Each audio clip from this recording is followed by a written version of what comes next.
Good afternoon, everyone. Class 9. Who all are there? Class 9.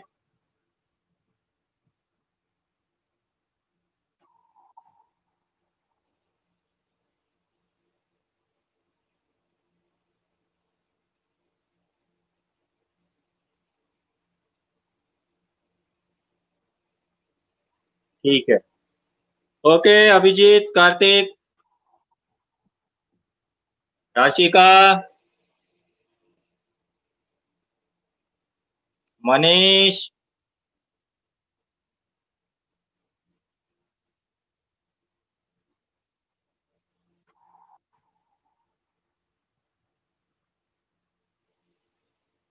ठीक है. देखो, लास्ट क्लास जो है हम कर रहे थे चैप्टर तुम्हारा ये कॉन्स्टिट्यूशन वाला, कॉन्स्टिट्यूशनल डिजाइन सिविक्स का सेकंड चैप्टर. इसके हम जो है लास्ट पार्ट में आ चुके हैं. लास्ट पार्ट तुम्हारा जो है वो पेज नंबर 30 में है. उसके लास्ट पार्ट में हम आ चुके हैं. आज हम चैप्टर को कंप्लीट कर रहे हैं, तो नोटबुक साथ में लेकर बैठोगे, क्योंकि मैं इससे रिलेटेड, इस चैप्टर से रिलेटेड जो है तुमको क्वेश्चन आंसर्स भी दूंगा. तो इसलिए नोटबुक्स, अपने अपने नोटबुक्स जिसमें सिविक्स का वर्क करते हो, सिविक्स का नोटबुक साथ में लेकर बैठोगे, क्योंकि क्वेश्चंस प्लस आंसर्स दोनों ही मैं दूंगा तुमको. ठीक है. तो अभी सब कोई निकालो पेज नंबर 30.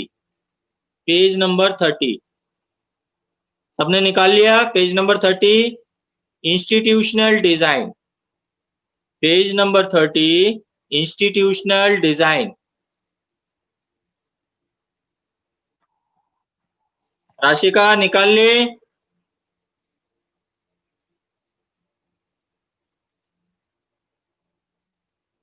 हाँ, नोटबुक तुम एक भी बना सकते हो. एक बनाओगे तो मोटी बनाना, जिससे बार बार तुमको नोटबुक्स नहीं बनाना पड़े. तो उसी में तुम हिस्ट्री, सिविक्स और ज्योग्राफी तीनों के ही कर लेना. तो एक नोटबुक बनाने में कोई दिक्कत नहीं है.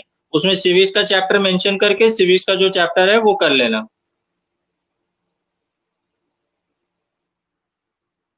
नोटबुक निकाल लिए सबने? ठीक है. अब पेज नंबर 30 में आ जाओ. Institutional design. A constitution is not merely a statement of values and philosophy as we noted above. A constitution is mainly about embodying these values into institutional arrangements. तो ये कह रहा है कि कॉन्स्टिट्यूशन का मतलब ये नहीं होता है कि कॉन्स्टिट्यूशन का मतलब ये हो सिर्फ कि रूल्स और रेगुलेशंस बनाना.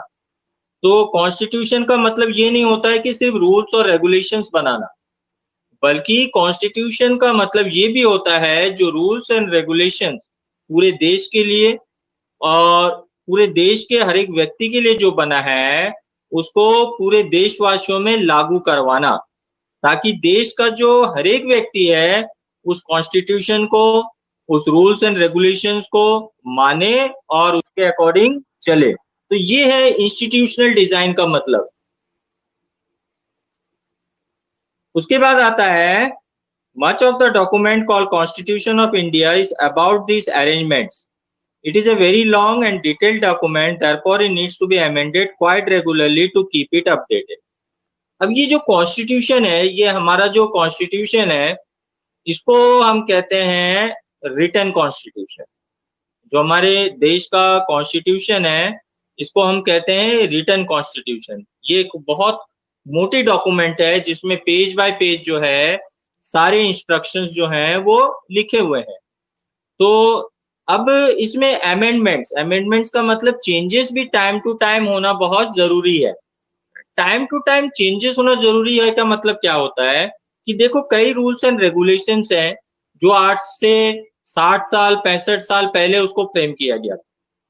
अब वो रूल्स एंड रेगुलेशन जो है आज 65 साल बाद उतने एप्लीकेबल नहीं है. तो उसमें बीच बीच में उन कॉन्स्टिट्यूशन में अमेंडमेंट्स करना या चेंजेस करना भी जरूरी है. अब अमेंडमेंट्स करना, चेंजेस करना, जैसे कि मान लो विमेन एट्रोसिटीज, औरतों के ऊपर अत्याचारों पे पहले जो है मैक्सिमम जो सजा होती थी वो 7 साल तक की थी. अब उसमें ये पहले कॉन्स्टिट्यूशन में था, तो मैक्सिमम जो सजा थी वो कोई भी कोर्ट से जो है वो 7 साल की सजा और उसके साथ पेनल्टी यानी जुर्माना होता था। लेकिन अभी रिसेंटली ये क्राइम्स को देखते हुए जो क्राइम रेट जिस तरीके से बढ़ रहा है उस तरीके से कई सारे अमेंडमेंट्स किए गए हैं। क्या अमेंडमेंट्स किए गए हैं कि जैसे अभी विमेन एट्रोसिटीज में जो मैक्सिमम सजा है वो 7 ईयर से बढ़ के अब life imprisonment and death penalty कर दी गई है।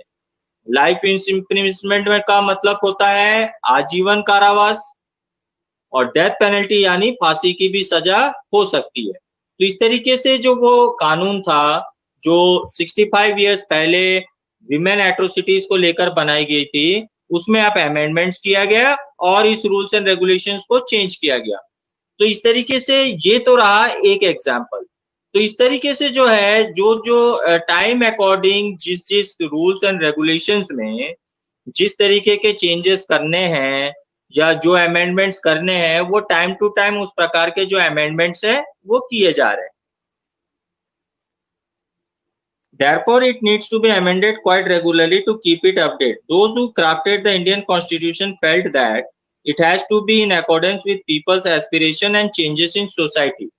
और इसीलिए जो है ये एक लाइन कॉन्स्टिट्यूशन में मेंशन किया गया था कि उस डेट पे जो भी रूल्स एंड रेगुलेशंस बने वो उस समय के अनुसार, उस समय के लोगों के अनुसार और उस जनरेशन के उस समय के लोगों के विचार और थॉट्स के अकॉर्डिंग बने। आज लोग जो है वो एक अलग सोच के हैं, आज जनरेशन्स बदल चुकी है, आज एक फास्ट लाइफ हम जी रहे हैं, आज जो है हम एक वेस्टर्नाइज कल्चर में आ चुके हैं। तो आज के लोगों के हिसाब से, आज की जनरेशन्स के हिसाब से, आज की जनरेशन्स की सोच के हिसाब से जो चीजें लेविड होनी चाहिए, जो चीज इम्प्लीमेंट होनी चाहिए वो रूल्स रेगुलेशंस को इम्प्लीमेंट किया जा रहा है। और जो इसके रिगार्डिंग रूल्स एंड रेगुलेशंस बने हुए हैं उनमें चेंजेस भी किए जा रहे हैं।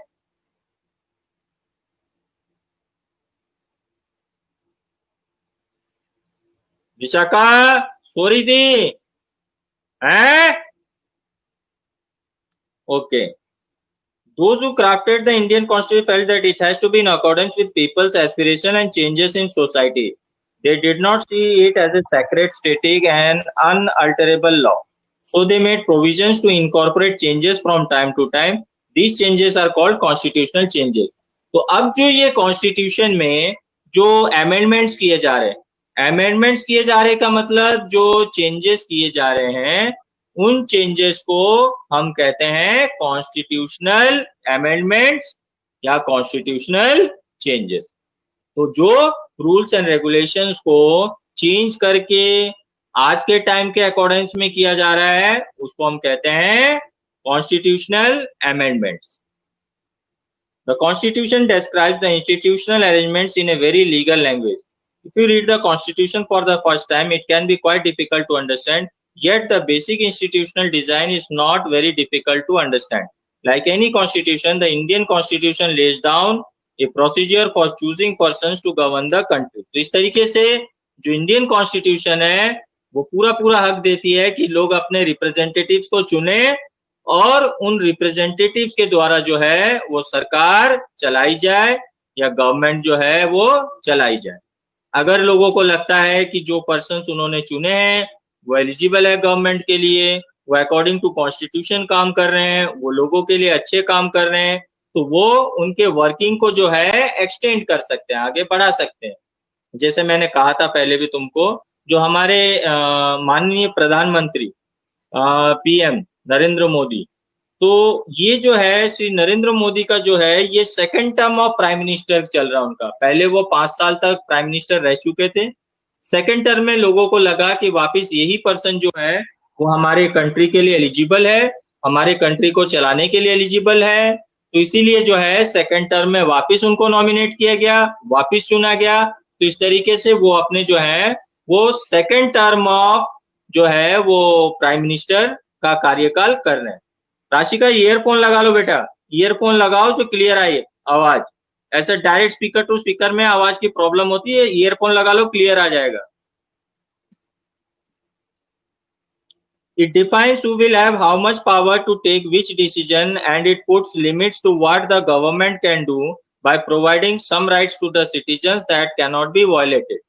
तो इस तरीके से जो है कॉन्स्टिट्यूशन कई तरीके के राइट्स, कई तरीके के हक जो है वो हमको भी देते हैं, जिन राइट्स को वायलेट नहीं किया जा सकता। जिन राइट्स को वायलेट नहीं किया जा सकता का मतलब ये होता है those rights can not be broken by anyone. कोई भी जो है, जैसे राइट टू इक्वालिटी, तो संविधान ने हमने सबको इक्वल ट्रीट किया है कि एनी पर्सन, एनी रिलीजन, चाहे वो किसी भी कम्युनिटी से बिलोंग करता हो, चाहे वो किसी भी कास्ट से बिलोंग करता हो, तो उसका जो है वो समान अधिकार उससे नहीं छीन सकते। Everyone is equal before the eyes of law, irrespective of color, irrespective of creed, irrespective of religion या सोशल स्टेटस। सोशल स्टेटस बोले तो सोशल स्टेटस का मतलब होता है चाहे वो रिच हो चाहे वो पुअर हो। And it puts limits to what the government can do by providing some rights to the citizen that cannot be violated. The remaining 3 chapters in this book are about these 3 aspects of working of Indian Constitution. अभी आने वाले chapter पे हमने Indian constitution के बारे में पढ़ा, अब आने वाले चैप्टर्स जो आएंगे उसमें इंडियन कॉन्स्टिट्यूशन के अकॉर्डिंग कैसे वर्क होता है, कैसे वर्क को फ्रेम किया जाता है, वो हम पढ़ेंगे। We shall look at some key constitutional provisions in each chapter and understand how they work in democratic politics. और हम देखेंगे इसका क्या इम्पैक्ट होता है डेमोक्रेटिक पॉलिटिक्स में और किस तरीके से ये डेमोक्रेटिक पॉलिटिक्स में जो है वो काम करता है। But this textbook will not cover all the salient features of institutional design in Indian Constitution. Some other work. इसमें कुछ पार्ट तो तुम अभी नेक्स्ट कमिंग चैप्टर्स में पढ़ोगे और इन इस इंडियन कॉन्स्टिट्यूशनल के डिजाइन के जो चीजें हैं कुछ तुम नेक्स्ट ईयर पढ़ोगे। So that is the end of chapter. अब नोटबुक निकालो, मैं इसमें से क्वेश्चन आंसर्स दूंगा। Take out your notebooks.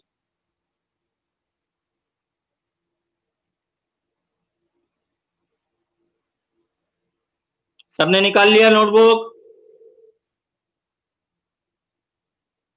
Page number 30 पे ही रहोगे भी।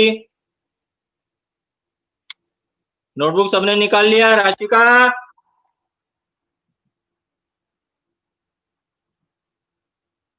पहला क्वेश्चन लिखो, describe the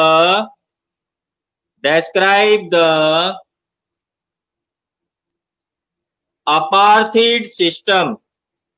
पेज नंबर 30 में देखो रेड में लिखा हुआ है describe the apartheid system।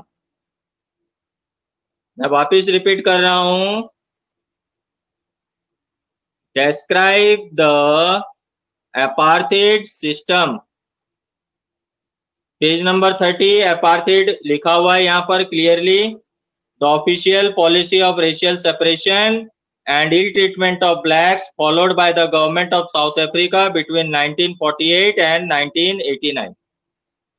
सबको मिल गया आंसर? राहुल सुतार, आंसर मिल गया?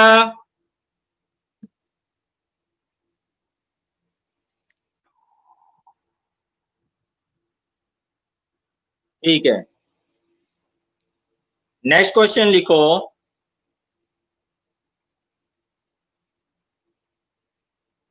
what is a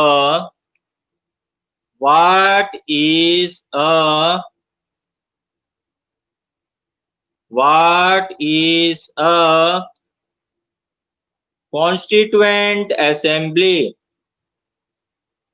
What is a constituent assembly?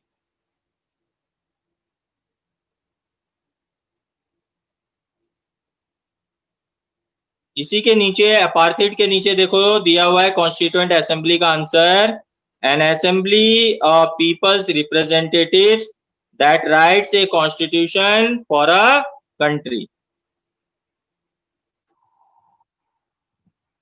Third question लिखो,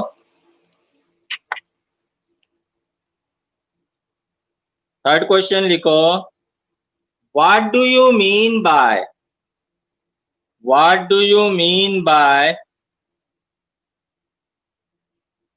कॉन्स्टिट्यूशनल अमेंडमेंट? उसी के नीचे दिया हुआ देखो, what do you mean by constitutional amendment, what do you mean by constitutional amendment? देखो नीचे दिया हुआ पेज नंबर 30 नीचे रेड में दिया हुआ है, constitutional amendment a change in the constitution made by the supreme legislative body in a country. मिल गया सबको आंसर? ओके, विशाखा, राहुल, गौरव सबको मिल गया, गुड। ओके, नेक्स्ट क्वेश्चन लिखो,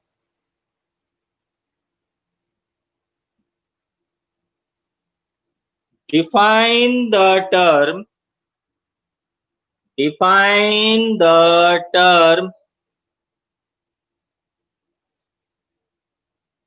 constitution, define the term constitution, define the term constitution। देखो constitution का answer भी वही दिया हुआ है, सुप्रीम, ये जो supreme law of a country है उसके आगे सिर्फ लगाना है इट इज। क्या लगाओगे? It is. It is the supreme law of a country containing fundamental rules governing the politics and society in a country। मिल गया सबको आंसर? सिर्फ उसमें तुमको लगाना है it is. It is the supreme law of a country containing fundamental rules governing the politics and society in a country।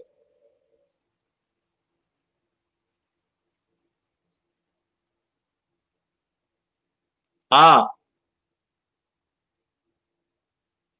Next question लिखो, define the term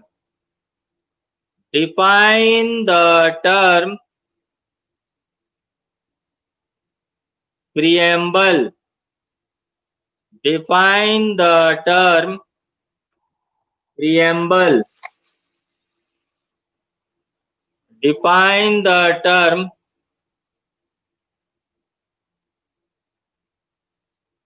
हाँ अनुराग, ऐसे के ऐसे ही उतारना है, इनमें कुछ अलग चेंजेस करने नहीं है, ये जैसे दिया हुआ है वैसे ही उतारना है। Define the term preamble, preamble का आंसर यहाँ दिया हुआ देखो, N introductory statement in a constitution which states the reasons and guiding values of the constitution. तो ऐसे कैसे लिखना है इसका answer?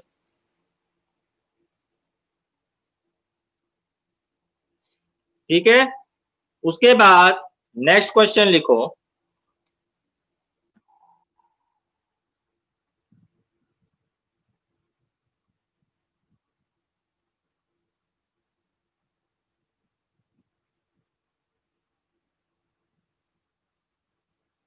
what do you mean by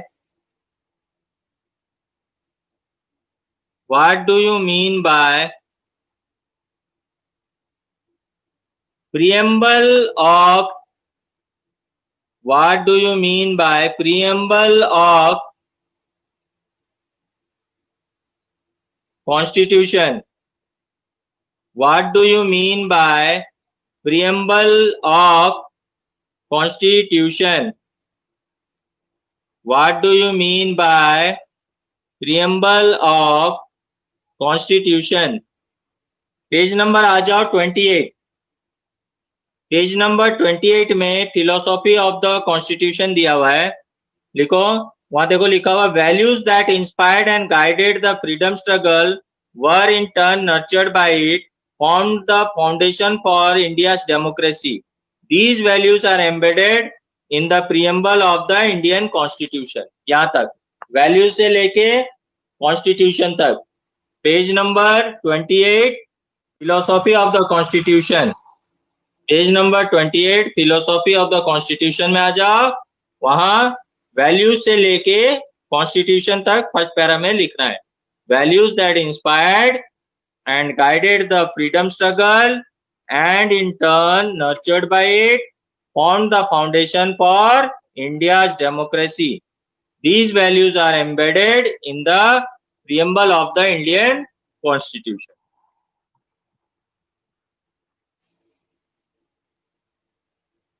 Next question लिखो, why is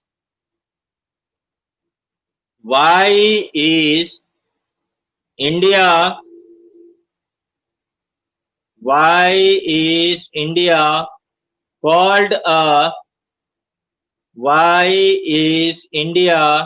called a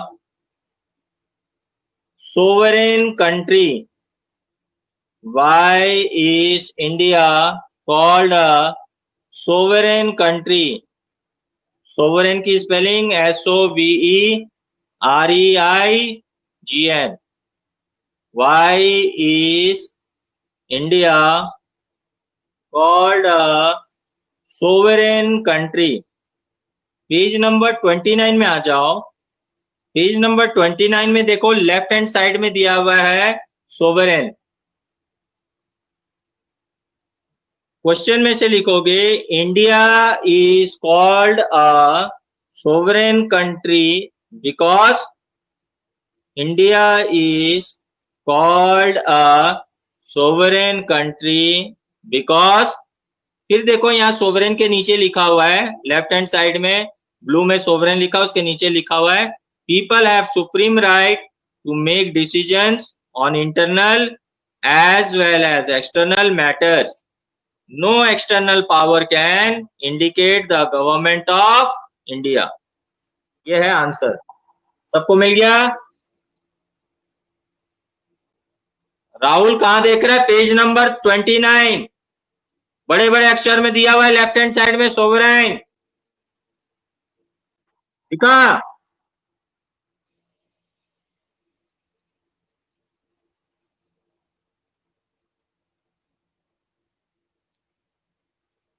ठीक है.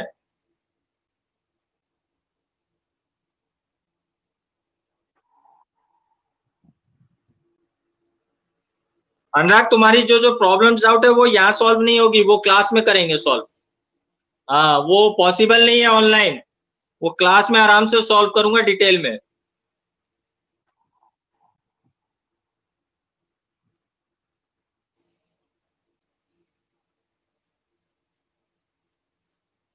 नेक्स्ट क्वेश्चन लिखो.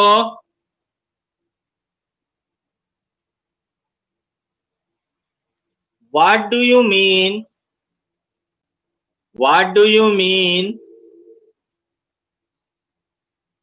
by the term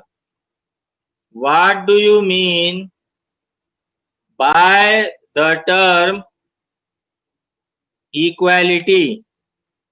What do you mean by the term equality? What do you mean by the term equality? Page number 29 में right side में देखो, blue में equality दिया हुआ है, सिर्फ उसमें ऐड करना है इट मीन्स. क्या ऐड करना है? It means. इक्वालिटी के नीचे में दिया हुआ है, all are equal before the law. The traditional social inequalities have to be ended. The government should ensure equal opportunity for all. मिल गया सबको?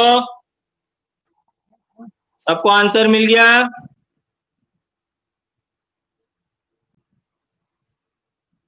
विशाखा लिख ले? Okay.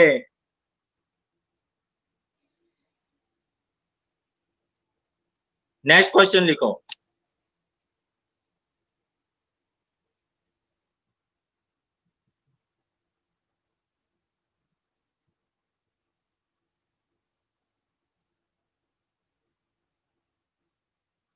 What does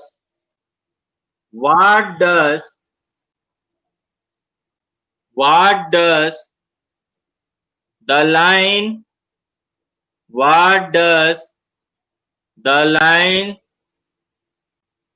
justice for all, what does the line justice for all, justice for all implies? IMPLIES, implies. What does the line justice for all implies? Justice for all implies जो line है उसके ऊपर inverted comma लगा दोगे। Justice for all जो लिखा है question में उसके ऊपर इन्वर्टेड कॉमा लगा दोगे। इसका आंसर पेज नंबर 29 में जस्टिस लिखा हुआ है, उसी के नीचे दिया हुआ है, citizens cannot be discriminated on the grounds of caste, religion and gender. Social inequalities have to be reduced. Government should work for the welfare of all, especially of the disadvantaged groups. सबको मिल गया answer?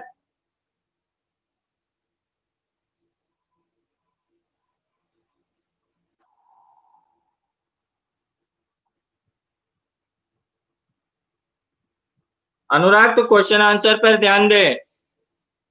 10th का result का tension तुमको नहीं है, तुम अगले साल टेंशन लेना जब तुम 10th दो, समझे?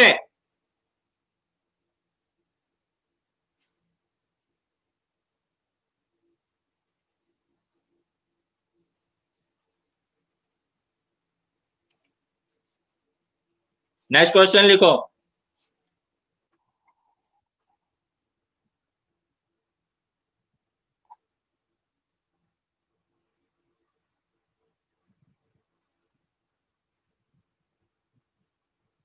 चैप्टर से रिगार्डिंग ही क्वेश्चंस और डाउट्स पूछो, नहीं तो फिर ये लाइव क्लास चल रही है, तुम्हारे पेरेंट्स तो देखेंगे, स्कूल एडमिनिस्ट्रेशन भी देख रही है, ये रिकॉर्डिंग चल रही है, रिकॉर्ड्स में भी रख रहे हैं ये सारे classes.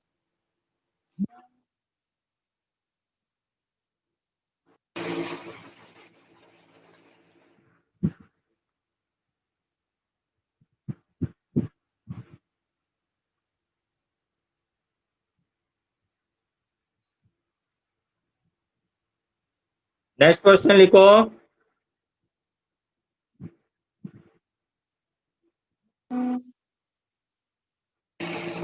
What are the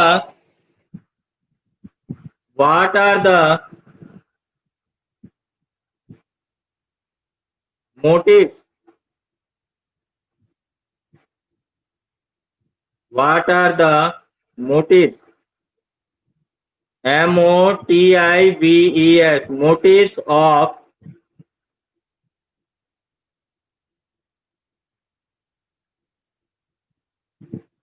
the Indian Constitution. What are the motives of the Indian Constitution? I repeat, what are the motives of the Indian Constitution?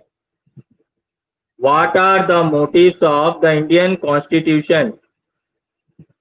Because the motives of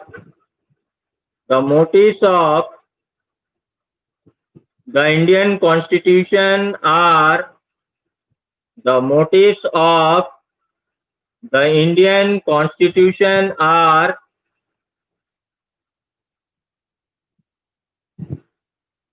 page number आ जाओ 22 में, page number 22 में आ जाओ।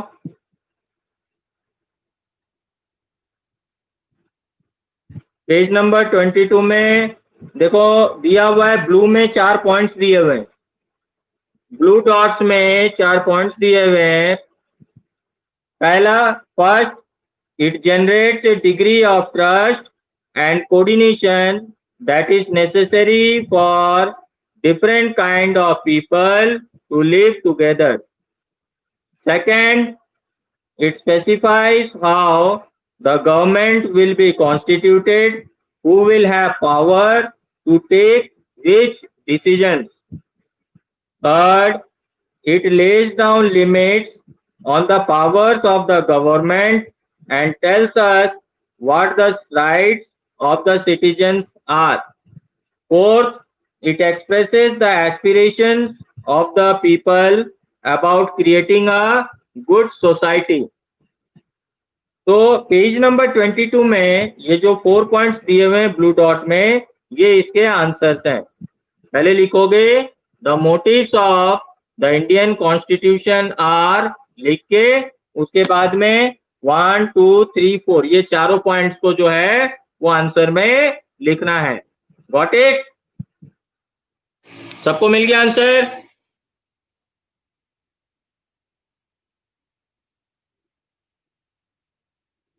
अरे Karan, question है what are the motives of the Indian constitution. लिख लिया?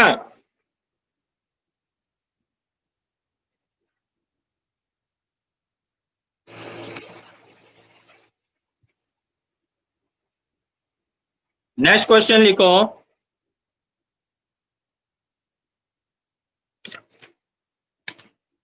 Why do we need a constitution? Why do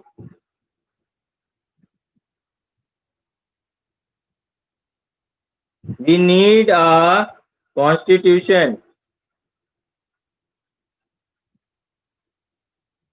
Why do we need a constitution?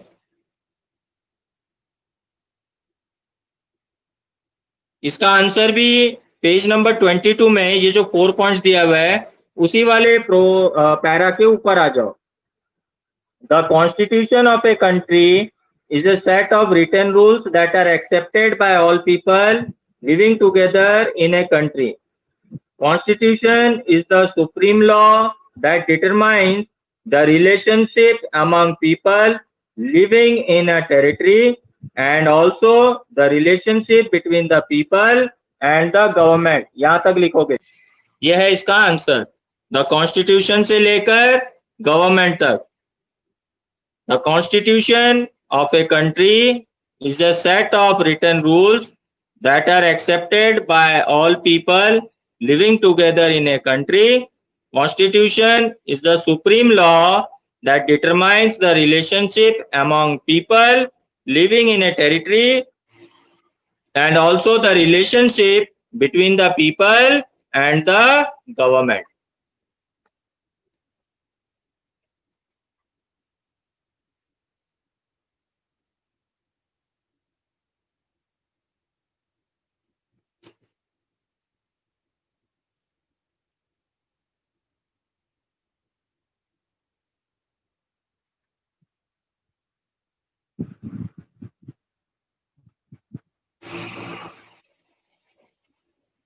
Next question लिखो.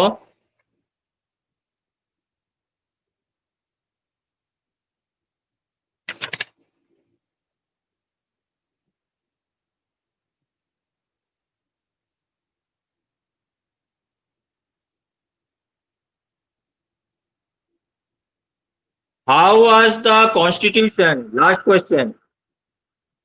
Last question लिखो.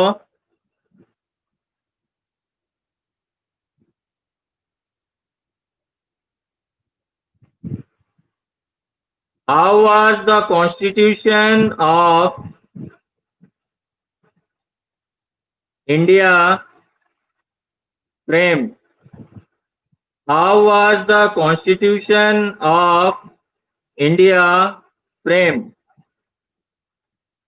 How was the constitution of India framed? इसका answer page number आ जाओ 24. सब कोई निकालो पेज नंबर 24. पेज नंबर 24 में second वाले पार्ट में आ जाओ, राइट हैंड साइड में. पेज नंबर 24 के राइट हैंड साइड में आ जाओ. ऊपर से 9th लाइन में, ऊपर से 9th लाइन में आ जाओ। The constituent assembly that wrote the Indian constitution had 299 members. The assembly adopted the constitution on 26 November 1949, but it came into effect on 26 January 1950. To mark this day, we celebrate January 26 as the Republic Day every year. यहाँ तक सबको मिला? मैं वापिस repeat कर रहा हूं। Page number 24 में आ जाओ। पेज नंबर 24 में राइट हैंड साइड वाले पैराग्राफ में आ जाओ। राइट हैंड साइड वाले पैराग्राफ में ऊपर से 1 2 3 4 5 9th लाइन में आ जाओ।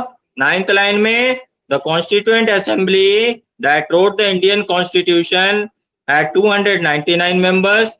The assembly adopted the constitution on 26 November 1949, but it came into effect on 26 January 1950. To mark this day, we celebrate January 26 as Republic Day every year. सबको मिला?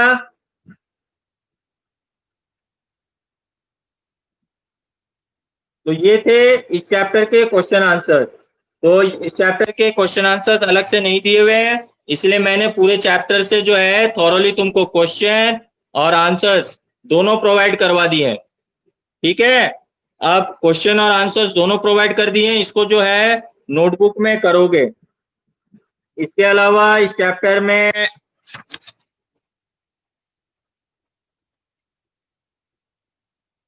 ये जो है tick the correct one, objective types questions, page number है तुम्हारा 31।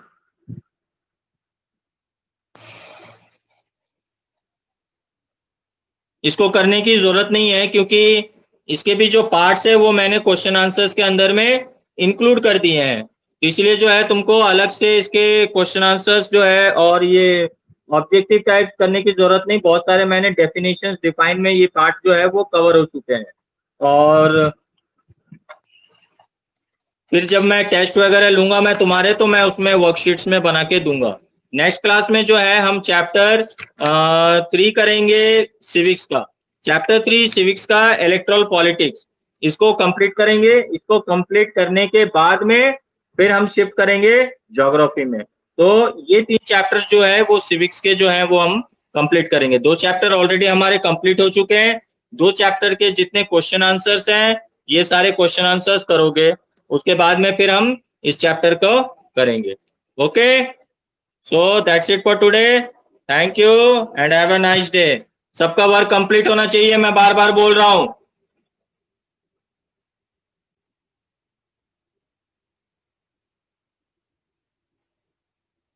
अभी picnic और activities कुछ नहीं होगी, 2 साल तक कोई एक्टिविटीज नहीं होगी, समझ गए? 2 साल तक कोई एक्टिविटीज वगैरह नहीं होगी, तो अब एक्टिविटीज का चिंता मत करो, और जो ऑनलाइन जो चैप्टर्स और क्वेश्चन आंसर्स कराए जा रहे हैं इनको कंप्लीट करो, क्योंकि बहुत शॉर्ट टाइम मिलेगा तुम्हारा।